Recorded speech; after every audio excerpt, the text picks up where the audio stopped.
प्रेरणास्पद कथाएं YouTube channel पर मैं धनंजय जैन आप सभी का हार्दिक अभिवादन करता हूँ। दोस्तों, एक सेठ थे, काफी वृद्ध होने आए थे। सामान हाथ में बहुत ज्यादा था। उठाने में अपने आप को असमर्थ महसूस कर रहे थे। सोचा कि कहीं कोई मजदूर मिल जाए तो शायद घर तक आराम से पहुंच जाऊं। इतने में एक मजदूर आया तो सेठ ने कहा कि भाई, मेरा ये सारा सामान अपने सर पे उठाकर क्या तुम मेरे साथ मेरे घर तक चलोगे? इसके बदले में मैं तुम्हें जो मानधन है तुम्हारा वो जरूर दूंगा। कितना लोगे? उस मजदूर ने कहा कि सेठ जी, आप जो भी उचित समझो दे देना, पर मेरी एक शर्त है। रास्ते में जब तक आपके घर पर हम पहुंचते नहीं हैं तब तक या तो आप मुझे कुछ सुनाओगे या फिर मैं आपको सुनाऊंगा, और हम दोनों में से जो भी बोलेगा उसकी बात सामने वाला ध्यान से सुनेगा। मेरी शर्त यदि आपको मंजूर है तो मैं आपका सामान हंसी खुशी आपके घर तक पहुंचा सकता हूं। सेठ ने कहा है, भाई मजदूर है ना, मजदूरी रहे। ये ज्ञान की बातें मुझे मत सिखा। तेरे जैसे 100 आ जाएंगे। मैं कोई फ्री में काम नहीं करवा रहा हूं। सेठ ने उसे डांट कर टपट कर भगा दिया। पर जैसे भगवान राम जब गंगा पार करना था तो केवट की नाव के अलावा वहां पर किसी की नाव नहीं थी जो कि दूसरे की नाव में बैठ के जा सके।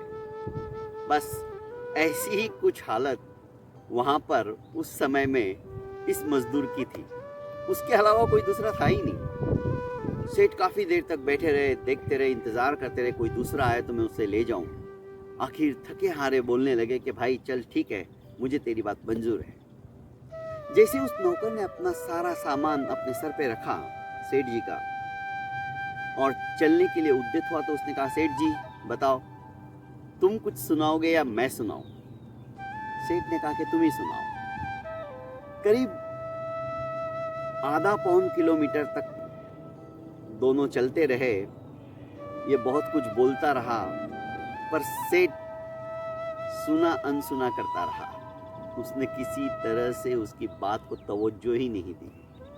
सारा सामान नीचे उतारने के पश्चात सेठ ने उसे मानधन दिया, उसका मेहनताना दिया और उसे विदा किया। थैंक यू कहा कि अच्छा हुआ तुमने मुझे पहुंचा दिया।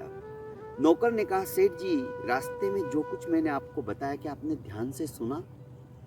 नहीं, मैंने कोई ध्यान से नहीं सुना। मुझे तो मेरा काम निकलवाना था, इसलिए मैंने हाँ भर दी और तुम रास्ते में क्या बड़बड़ करते रहे मुझे कुछ मालूम नहीं। मेरा ध्यान ही नहीं था तुम्हारी बातों की तरफ। मजदूर ने कहा, अच्छा, पर अपनी शर्त थी। अरे शर्त गई एक तरफ, मुझे क्या लेना देना? मुझे तो मेरे काम से मतलब था, मुझे यहाँ तक पहुँचना था। और सेठ जी रास्ते में मैंने तुम्हें बहुत ज्ञान की बात बताई थी, पर सार रूप में मैं इतना ही कहूंगा कि आज से 7वें दिन तुम मरने वाले हो। क्या बेवकूफी जैसी बातें करते हो? तुम्हारा दिमाग सटक गया है क्या? खराब हो चुका है क्या? तुम बदतमीज जैसी बातें कर रहे हो। सेठ जी, जो कुछ मुझे ऊपर वाले ने ज्ञान दिया है मैंने आपको बता दिया। मुझे इंटेंशन होता है, मुझे पूर्वाभास हो जाता है और वो आज तक गलत नहीं हुआ है। अभी भी मेरी बात ध्यान से सुनना चाहते हो तो मैं फिर से कहता हूं। अब सेठ, उसके कान खड़े हो चुके थे, इंडिकेटर लग गए थे। उसने कहा, बताओ क्या बोले थे तुम? जो भी है वो जो बोल दिया था सो बोल दिया था। अब ध्यान से सुनो मेरी बात। आज से 7वें दिन तुम सचमुच में कराल काल के गाल के अंदर समाविष्ट होने वाले हो। पर जब यमदूत तुम्हें लेने आए तो पुण्य और पाप इन दोनों का फल हमें ऊपर जाकर मिलता है। यमदूत तुम्हें पूछेगा, बताओ पहले तुम पुण्य का फल लेना चाहते हो या पाप का फल?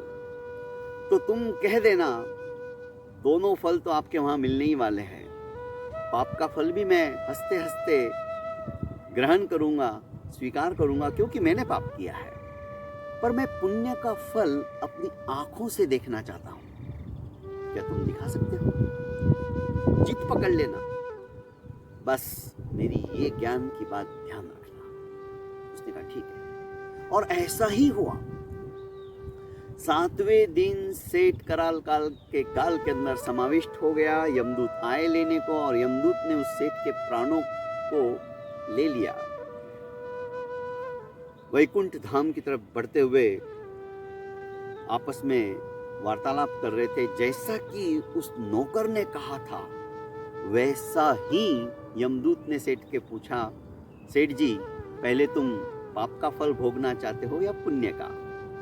सेठ ने कहा, भाई देखो, पाप और पुण्य दोनों का फल मैं तो भोगने के लिए तैयार हूं, क्योंकि कर्म मैंने किए हैं, अच्छे या बुरे।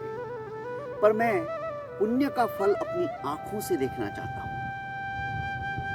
यमदूत ने कहा, ये तो पॉसिबल नहीं है, मैंने तो ऐसे ही कह दिया था। जब तुमने कहा तो तुम्हें करना पड़ेगा, क्योंकि धरा के ऊपर अन्याय, अत्याचार, इस तरह के नेता लोग भाषणों में अपनी बात बता देते हैं, पर करते कुछ नहीं है।